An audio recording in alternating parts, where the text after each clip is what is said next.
কালারকন্ড Facebook লাইভে আপনাদের সবাইকে স্বাগতম। আমি আরিফ হাসান আপনাদের সাথে যুক্ত হয়েছি ঠাকুরগাঁও থেকে। ঠাকুরগাঁও যে বিজিবির সেক্টরটি রয়েছে সেই সেক্টরটির মূলত নির্বাচনকে সামনে রেখে বিভিন্ন ধরনের যে কার্যক্রম সেটি কিন্তু তারা পরিচালনা করতেছেন। আজকে আমরা রয়েছি ঠাকুরগাঁও জেলার মূলত ছোটো কচবাড়ি এলাকায়। সেখানে কিন্তু তারা তল্লাশি অভিযান যেটি এবং বিজিবি চেকপোস্ট বসে কিন্তু বিভিন্ন ধরনের কার্যক্রম পরিচালনা করতেছে।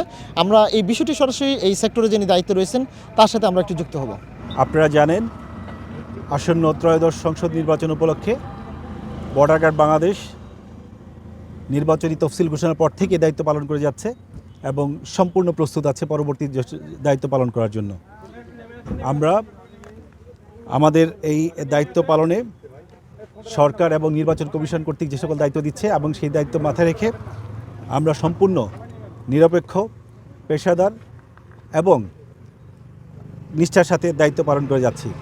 ঠাকুরগাঁ সেক্টর, বিজিবি সেক্টর এর দায়িত্বপূর্ণ এলাকা হলো ঠাকুরগাঁ, পঞ্চগড় এবং নীলফামারী জেলা। এই তিন জেলায় আমার 3টা ব্যাটালিয়ন দায়িত্বপ্রাপ্ত থাকবে। 3 জেলায় সর্বমোট 16টি উপজেলা আছে এবং এই 16টি উপজেলা 9টি নির্বাচনী আসন দেখভাল করবে এবং এটা অধিকাংশ এলাকায় আপনারা জানেন সীমান্তবর্তী এলাকা।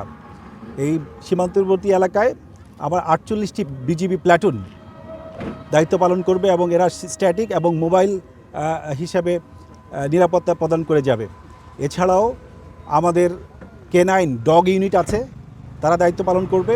আমরা নিরাপত্তা জোরদার করে যাচ্ছি, আমরা গোয়েন্দা তৎপরতা বৃদ্ধি করেছি, আমরা বডি অন ক্যামেরা ব্যবহার করছি।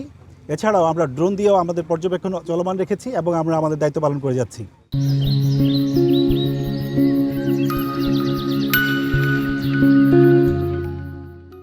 আমরা ভোটারগণ যেন নিরাপদে, শঙ্কামুক্তভাবে, আনন্দঘন পরিবেশে তাদের ভোটাধিকার প্রয়োগ করতে পারে এবং অন্যান্য প্রার্থীরা যেন তারা লেভেল প্লেয়িং ফিল্ড পায় এবং তারা সবাই যেন তাদের ইচ্ছামতো প্রচার করতে পারে, এইটা নিশ্চিত করার চেষ্টা করছি।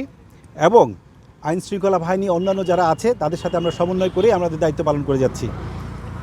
আমরা নির্বাচনী কালে আমাদের সীমান্তকে আমরা কঠোর নিরাপত্তার আওতায় রেখেছি, যাতে সীমান্তবর্তী যে সকল অপরাধগুলো হয়ে থাকে, চোরাচালান, অবৈধ পারাপার অথবা নির্বাচনকে বিঘ্ন করার মতো কোনো যদি অপতৎপরতা থাকে সেগুলো আমরা কঠোরভাবে দমন করার চেষ্টা করে যাচ্ছি। আমরা মনে করি আমাদের এই তৎপরতায় জনগণ, দেশের ভোটারগণ আস্থা পাবে এবং তারা নির্বিঘ্নে ভোট দিতে আসবে। বিজিবি সংবিধান এবং আইনের আলোকেই দায়িত্ব পালন করবে এবং জনগণের আস্থা বজায় রেখেই দায়িত্ব পালন করবে। আমরা এই দায়িত্ব পালনকালে আমরা সাধারণ জনগণ, রাজনৈতিক নেতৃবৃন্দ যারা আছেন এবং আপনারা যারা সংবাদকর্মী আছেন সকলের সহযোগিতা কামনা করছি। তিনি যেমনটা বলতেছিলেন যে সামনে নির্বাচনকে সামনে রেখে এবং যারা ভোটার রয়েছে একইভাবে যারা প্রার্থী রয়েছে এবং আইনশৃঙ্খলার যেন কোনো ধরনের অবনতি না ঘটে সেই জন্য কিন্তু ঠাকুরগাঁও সেক্টর কমান্ডার অর্থাৎ ঠাকুরগাঁও, পঞ্চগড় এবং নীলফামারী জেলা মিলে 3টি জেলা মিলে মূলত তাদের যে বিভিন্ন ধরনের কার্যক্রম সেটা কিন্তু পরিচালিত হচ্ছে এবং তারই অংশবিশেষ কিন্তু আজকে ঠাকুরগাঁও জেলায় যে ছোটো কচবাড়ি এলাকায় সেটাও কিন্তু আজকে চেকপোস্ট বসিয়ে তারা আইনশৃঙ্খলা ধরনের কোনো ধরনের যেন অবনতি না হয় সেই জন্য তারা চেকপোস্ট বসিয়ে মূলত তল্লাশি করতেছে। আরিফ হাসান, কালের কণ্ঠ, ঠাকুরগাঁও।